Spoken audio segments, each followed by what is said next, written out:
everyone, it's Lynette with Charm Grammy Crochet. How are you today? At the time of filming, it's Tuesday. I just filmed a travel video, so I don't know which one's going to come out first, this one or the crochet video, but you'll see them. I have to get it out of my brain and onto film before I forget what I needed to do, what I wanted to say, what I needed to show you. Because things come in and they go real quick. So I can't hold on to too much travel information and food reviews and crochet without filming it, or else I will. It gets too jam-packed up there in my brain. So this is a crochet video, which is mostly what this channel is about.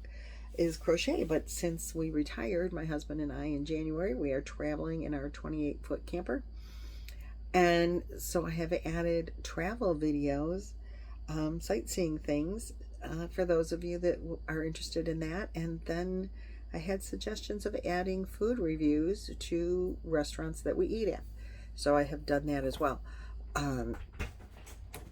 So I hope you enjoy any of these contents. But I try to keep the travel. I try to keep the travel and the crochet videos separate. So if you're interested in one and not the other, you can just not watch the ones that are not the ones you want to watch. But the travel and food will be probably always combined, because we'll do that at the same time. And then the crochet will be separate. So on the crochet videos, well, on the travel videos, there'll be a hashtag. Our RV retirement journey is our hashtag. I know it's long. I should really change it, but it's already there. And on the crochet videos, that's not a part of it. So anyway, this is a crochet video. So I want to thank you all for joining me. I was crocheting outside. I was working on my graphgan. Annette from Tangled in Yarn and Tatiana from Tatiana's Blankets developed several graphs that we can make as graphgans for Boggy Camp Boggy Creek for our blanket drive. I am not very proficient at graphs, so I decided that I would work on one that has a bunch of small graphs, because I felt it wouldn't be as overwhelming as one big one while I learned how to do it. And big, I'm meaning like a 40-inch square. Boggy Creek is a camp in Eustis, Florida for chronically ill children, and every child that attends camp gets to take home a hand-knitted or crocheted blanket. And Nancy from She's Got Yarn, Billy the Crafty Floridian, and myself started a drive. This is our 4th year. We've had some new friends join and leave, but then we also have had a friend join that stayed, and that would be Nina from Nina's Knots Crochet. I always want to put the next in there, and it's not there. It's Nina's Knots Crochet. She's been with us 2 years now, and we love having Lynanne with us. We have Jaxie is with us as well from Creations by Jax, but she's taken a back seat. She's not going to be on too many of the lives, but she does help monitor our email, which is boggyblanketbrigade@gmail.com. If you would love to have the graphs that Tatiana and Annette designed for us, just send an email to the Boggy Blanket Brigade email, and Jaxie will send you a PDF with all of the graphs on it that we have. For Boggy, we also have a playlist of designers that have designed blankets with Boggy Creek in mind. So they're designed for, kids. Kids designs, easy to remember designs, fit the parameters of 35 to 40 wide, 40 to 50 long. And there's a playlist. It's in all of my videos. in the description box. In the description box is also some videos from or about Boggy Creek, or you can click a link. So please feel free to do all of that. We are raising tumbleweeds, which are crochet pom-pom necklaces. There's a tumbleweed tutorial. Billie did one, and Boggy Creek also put out one. It's just wrap the yarn around your hand. Do not try to avoid using a pom-pom maker. A pom-pom maker makes them too tight, because the kids pull these apart throughout the week. As they see someone doing an act of kindness, they take from their tumbleweed necklace and add to the strand from their necklace to the chain, the string of the necklace of a person that is doing the good deed. So the idea is that you want your chain filled with strings from other people's necklaces because you were doing so many nice things. It's really a cool concept, and the kids enjoy that. So we do a live usually every week from August through when we deliver blankets, which this year will be February 6th. The blankets get mailed to Nancy. She's got yarn too. Her address is in the description box below. And that brings me to my first thing I'm going to show you is that I was working on the bee. Now I'm doing the graphgan with several graphs in it. I think there are 9, and I think this is my 3rd one. But I finished the bee, and it is so cute. I'm not very fast at it. I thought, man, I sat down outside and I did a couple of rows, and then it got dark and I came in and, we ate, and then I sat down that evening and finished it, and I thought, man, I am just getting so good at this. This is just going so fast. No, it took me 65 hours. Not really. Not 65, but when I sat down and really thought about, man, I am really cranking this thing out now. It's really coming through. And then I thought, well, I probably spent 5 hours on it today. And it was already almost halfway done when I started on it. So I am still slow, but it got done. All the ends are woven in. It is ready to be attached to my other squares. The other ones, this is the 4th one, I think. Let's see. Hold on. Oh, this is the graph. So this is the actual graph that you'll be sent, minus all the little lines that I drew all over the graph to know where I am. And it's awesome. I really enjoy doing it. I enjoy doing it on the table. I keep all my stuff in the bin. This is my background color. It is a Red Heart Super Saver Jumbo that is in the color light blue. This is one skein of 744 yards. This is what I have left. Maybe enough for one more graph. I need to get another of that. The yellow that I used was Big Twist. I think this is Varsity Yellow. Yeah, Varsity Yellow. White, also Big Twist, but it's mostly scraps. I think what I used in all of this was, I don't know, just brown scrap or black scrap. Which I'm learning that graphgans are great for scrap yarns. The last one I did was, go away, quit bothering me, was the fishing, because at camp they get to go fishing, and they where is it? That's not it. Must be this one. They get to go fishing. It's a catch and release, so they have to kiss the fish when they send it. They kiss it as a thank you for jumping on their hook, and then they release it. I'm like, those kids are better than me. I would not be kissing that fish. So this is the fish. Of course, you can use any colors you want. Then I did the marshmallows. So roasting marshmallows, because that's what you do at camp. I don't know if they actually roast marshmallows at camp, but camping does do that. And this is the, oh goodness, I had it outside. I have a piece of a tree on it. And this is the ladybug that I did with, and she's cute. So those are the ones that I've done so far.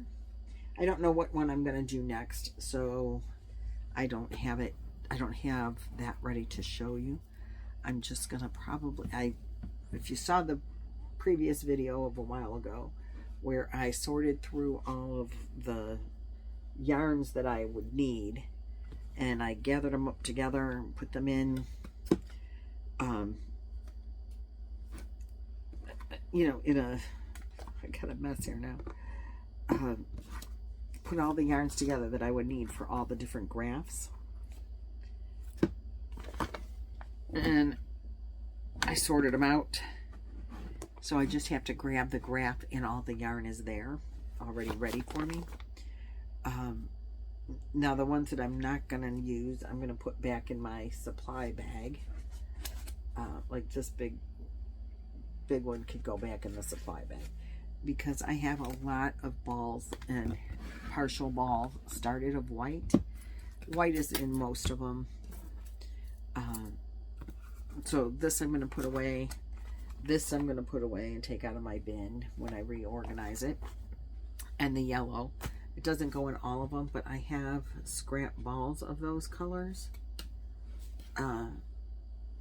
from, you know, left over from these other ones that I've made. So I'm just going to stick those, the scraps, and there's black in a lot of them. So I'm just going to leave those in my bin. Of course, the blue, and I got to get another one. I figured when I started that I would need a second of the blue. Because the background on all of the graphs in this blanket are blue. I mean, I could use any color I wanted, but I'm going to use the blue and keep it cohesive throughout with all of the backgrounds being blue. And I'm using ball bands for my bobbins, and it's working out for me. I know there are like special things that you can get at Dollar Tree. I've tried those before when I was doing a different graph, because I have made one or two other graphs in my lifetime, small ones, and when I use those plastic bobbins that you get at like clothespin looking things that you get at Dollar Tree, my yarn kept unraveling off of it all the time. I broke a couple of them. I don't know if I put too much yarn on them. I probably did, but I love the idea that you can clip it to your project and then you don't have yarn balls hanging all over the place. Great idea. On these little ones, probably not that important. I'm still learning, so I don't know how much yarn you should put on a, you know, make into one bobbin. There's a learning curve with everything, you know. So anyway, so far using the ball bands is working out for me, so that's what I'm continuing to do. That's what I'm going to continue to do. But now I have more graphs done. I'm very excited about that. And next I want to show you what else I've been working on. Like I said, I don't, oh, that's Nanny Jeans. I don't know, pardon me. I don't know which one I'm pulling out next. But it'll be something fun because they're all fun. So my granddaughter number 2, asked me to make her a sweater, a purple sweater. And if I could, have blue butterflies on it. I'm like, sure, I can do that. No problem. Yeah. I should have kept my mouth shut. Actually, I have made sweaters before. Getting a sweater to fit the person that I make it for, that's always been my trouble. So I found this pattern. It is, let me find the front page.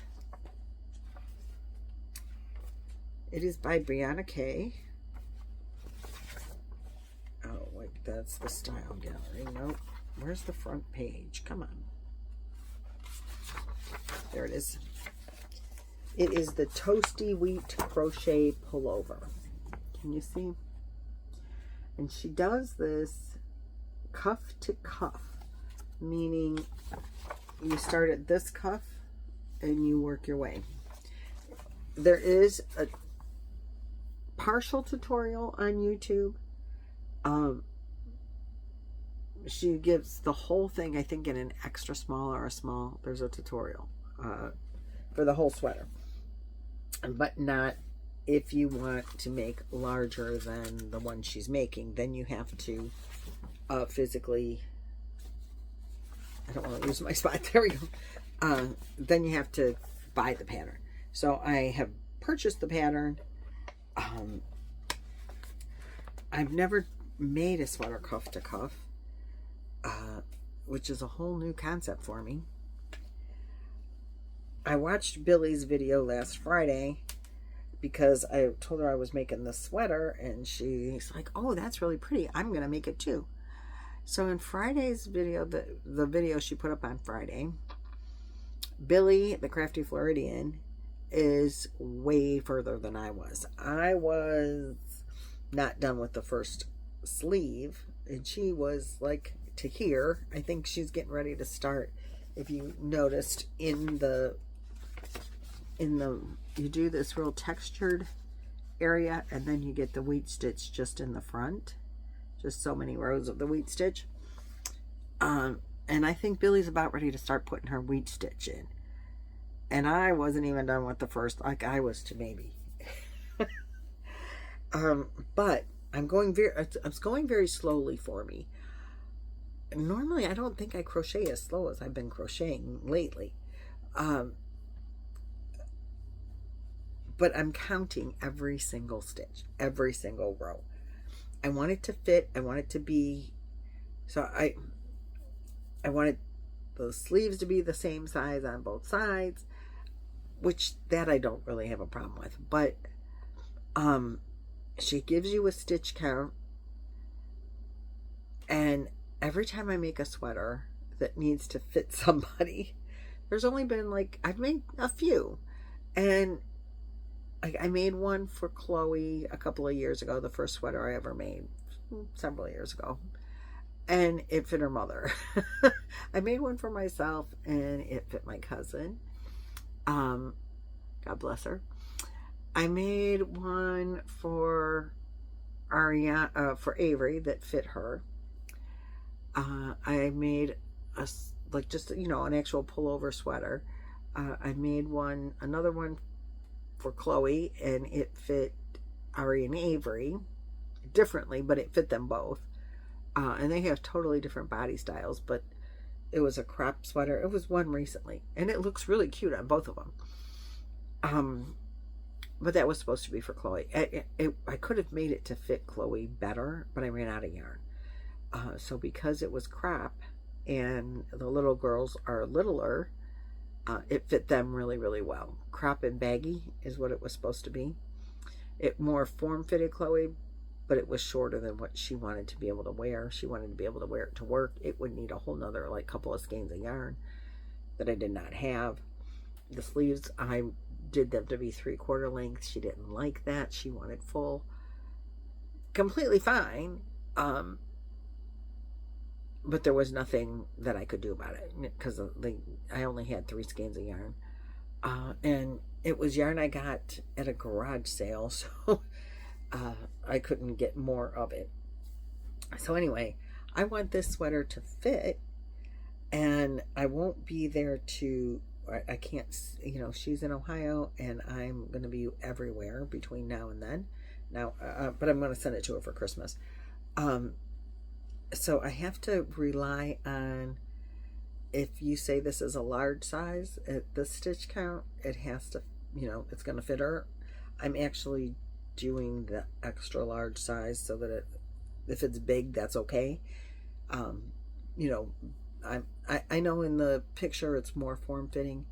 She would be okay with it being big. I think she's more of a large, but I'm making it in an extra large because soft and squishy and big is okay.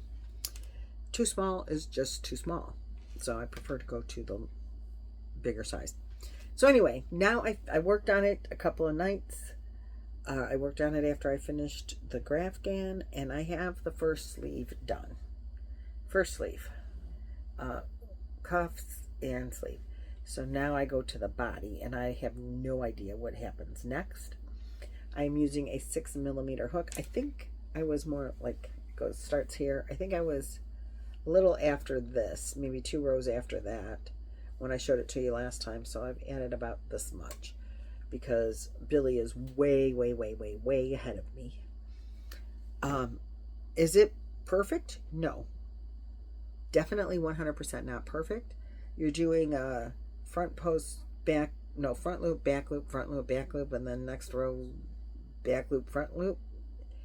You're increasing, and then it changes, and you have to figure out which loop goes, which one you're doing, you know, in the next stitch after the increase.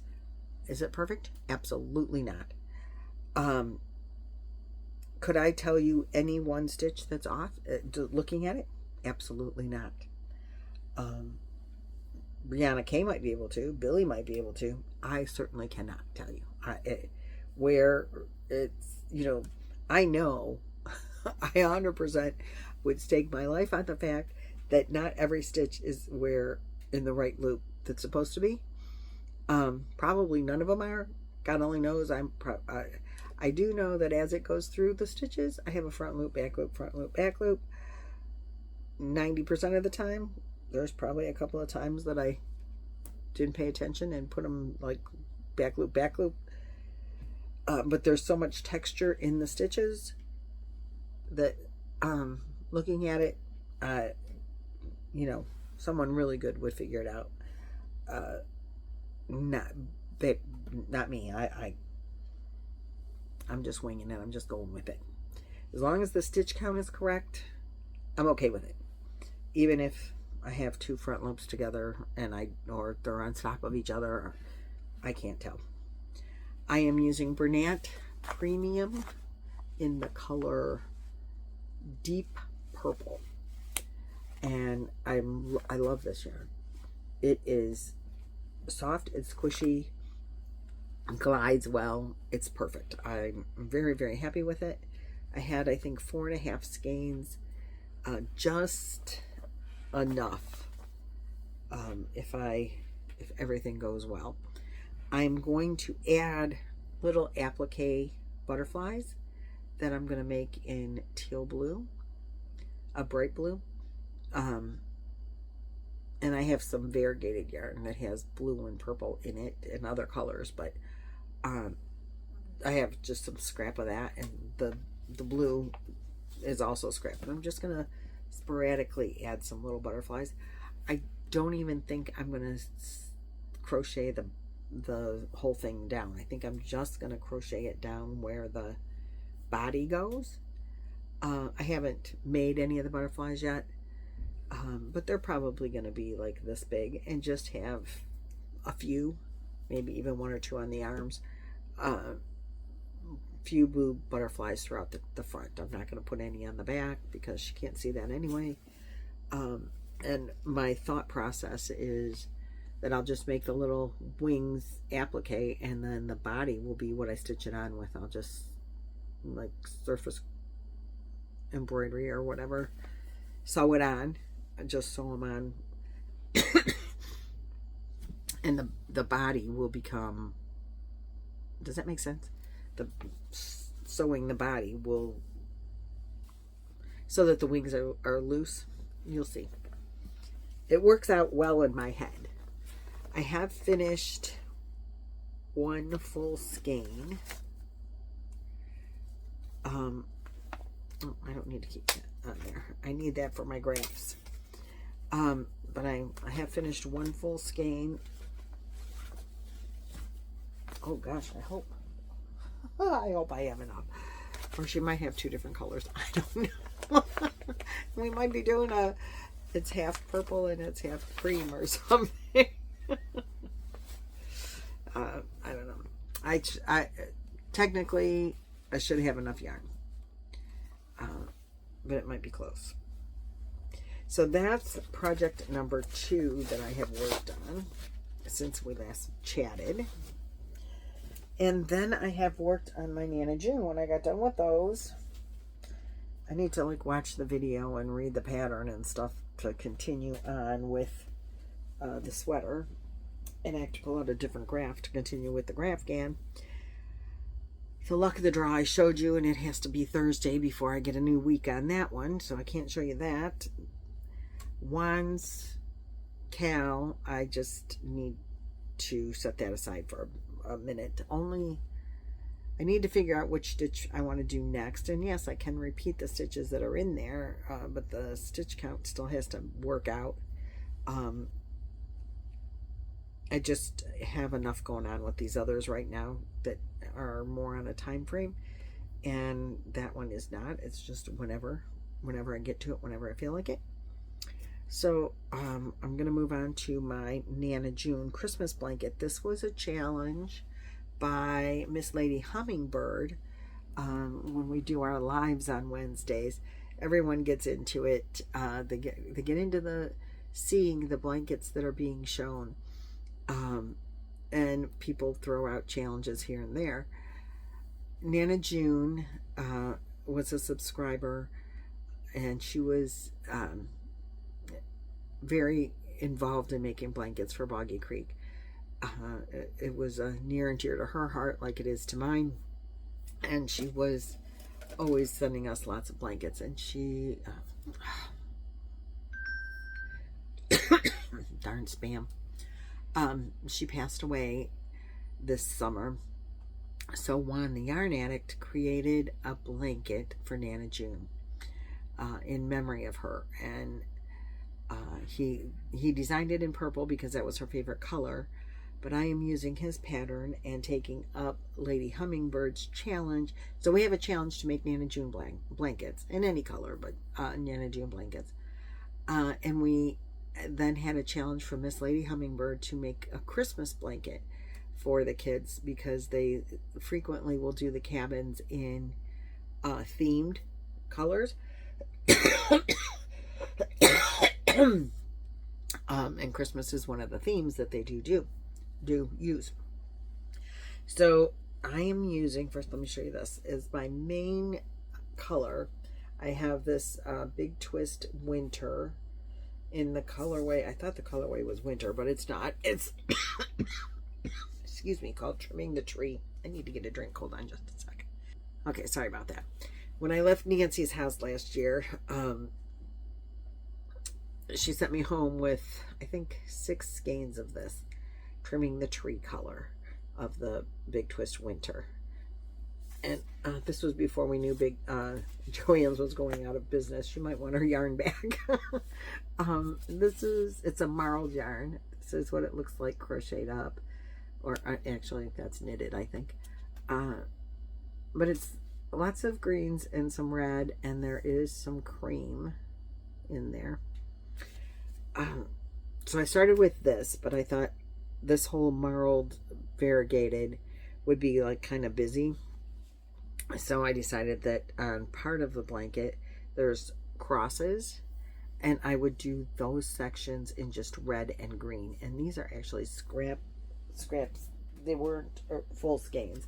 So the red I'm using so far is Varsity Red from Big Twist. The green is something I took apart. I don't know where it's from. I don't even remember what I took apart, but it was something that I had decided I didn't like, and I took the green off. I took it apart, and it was in this deep green. The very middle section is Caron 1 pound. Where it's so small in the center, I wanted, didn't want it to be overwhelmed with the variegated and changing of color. So I did the center square just in the cream color, and then I am doing this. So this is where I am now. I think I've added, well, last week when I was working on it during the Boggy Creek Live, when Nancy's opening or when we're just chatting. I keep track of who sent in the blankets. And I try to, you know, keep track of the chat. But when it's mindless crochet, like when I know what I'm doing, I can generally put in some stitches while she's opening blankets and opening boxes. Particularly if the people send in the card and say, I've enclosed 15 blankets. Okay, I can crochet during that, you know. But somewhere along the line, I put in 2 rows only, and they were small. You know, it's the blanket is still small. I put in 2 rows only, and I screwed up way at the beginning. I had to frog it, so I put those 2 rows back in, and then I've added a whole stitch pattern. There goes that darn spam again. So I've put that on since last Wednesday. So I think I had to rip out the bottom green and red, and then I put those back in, and then I added the 3 rows of variegated, and I'm back to the red and green. So what I did with the red and green is I wanted it to break up the variegated, which I love the variegated, don't get me wrong, and the yarn is soft and nice. It is a very, very nice yarn.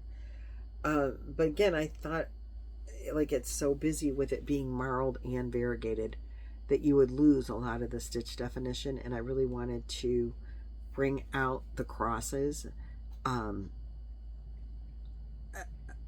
So I decided to do those in the red and green. So where I did red, then green. So then the next row I did green, then red, and then red, then green, and then green, then red. So whatever was on the top goes on the bottom, and whatever is on the bottom goes on the top the next time.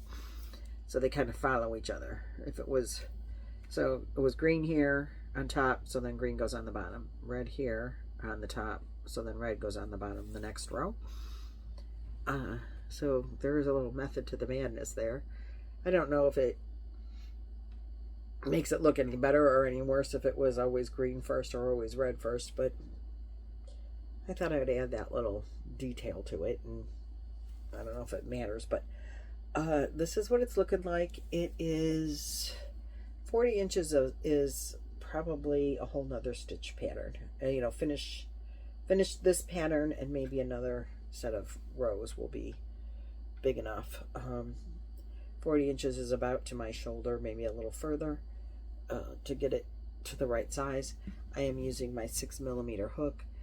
This is, I just opened number 2. So if Nancy wants these back, because I know now she's hoarding the big twists, she can have back the unopened ones. When I see her, I will talk to her about that. She might want them back because I know she loves her big twist. And it's not being an Indian giver if you're hoarding and you want it back. But I did go through one. And I had just this little tiny ball left, not enough to, you know. So where I started this, on this row, is where I just started, let's see, right here. So I've put in 2 and this much out of this so one skein went 1 2 3 4 5 6 7 8 9 10 11 12 13. I got 13 rows of this blanket out of one of these.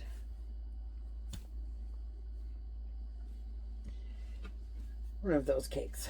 So that's where we're at with this. I have not woven in one single end.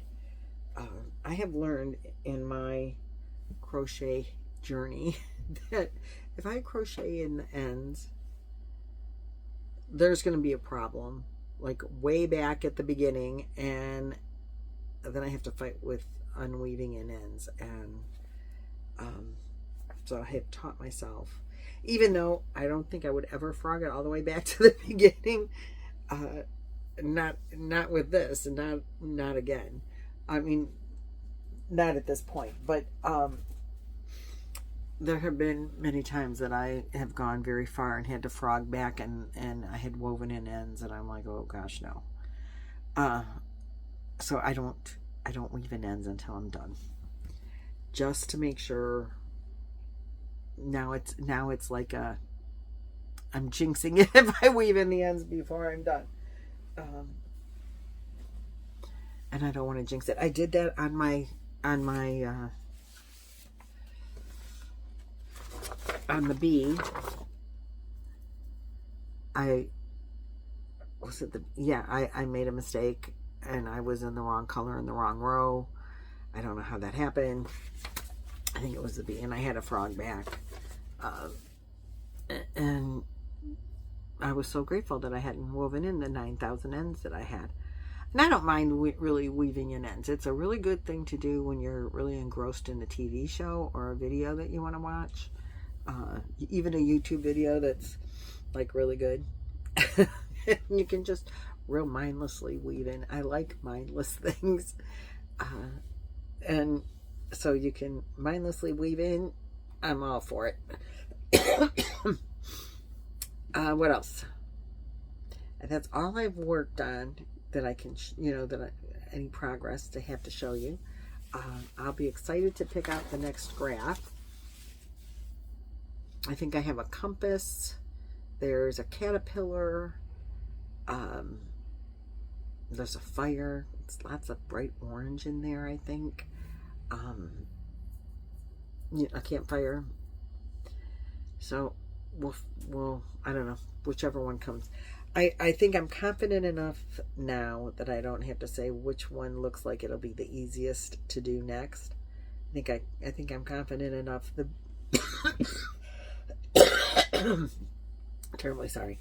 I'm trying to avoid taking more over-the-counter medication. My cold is way better, but I still have this sinus drainage, and it makes me cough. But I'm trying to avoid taking more over-the-counter medications, because even the non-drowsy, like anti-drip medicines, make me tired, and they just make me sleepy, and I'm just like, I am sleepy enough on my own. Some of the heart medications I take make you drowsy, so that anytime I add an over-the-counter medication, even the non-drowsies that can make you drowsy, I just want to sleep all day, and it's aggravating. So I'm trying to avoid it. My chest doesn't hurt anymore when I cough. It was hurting. I can breathe. My voice is okay. Just the sinus drip. I can deal with that and be awake. So I did take it. I'll tell you guys, I took it last night before I went to bed. I took it at 1 o'clock in the morning, which is when I was going to bed. And I did not get up till 10:30. Almost 10:30. It was 10:15. Like, really. Which is why I don't want to take it during the day. Because I would nap at least once, maybe twice. I don't want to nap. I want to crochet. I want to see things. I don't want to be napping. So I put up with the cough so as not to be sleeping all the time. Today we have a dinner cruise on the river. So that'll be a video coming up. We'll see. It's dinner, so it'll be a foodie and a tour and a travel all at the same time. I hope I think it'll be nice. It's river, so it shouldn't be too cold as far as, I'm assuming we're eating in the cabin, but you can be outside before and after dinner. And once the sun starts to go down, the temperatures really get chillier. Not cold by any means. I think it's supposed to be like 65-ish today. I don't think it even went hardly below 55 in the last few days, even at night. Well, you know what? When we left the when we left the show last night at 9:30, it was 50 degrees outside. Not bad. I'm from Northern Ohio. 50 degrees in November, not a bad temperature. In the dark. So I'm not complaining. But there won't be like the ocean breeze, which can make it, you know, it can be a chilly breeze if you're on the ocean. And we won't have that because we'll be on a river. So hopefully I'll get some good pictures or video of, I don't know what's happening on this cruise other than we're cruising and we're eating. So we'll let you know how that was in another video. I can't decide if I want to work on the sweater or the next graph next. But you'll find out what I do in another video. So thanks so much for watching, liking, subscribing, doing all those things that YouTube likes us to do. And I will see you guys in the next video. Bye-bye.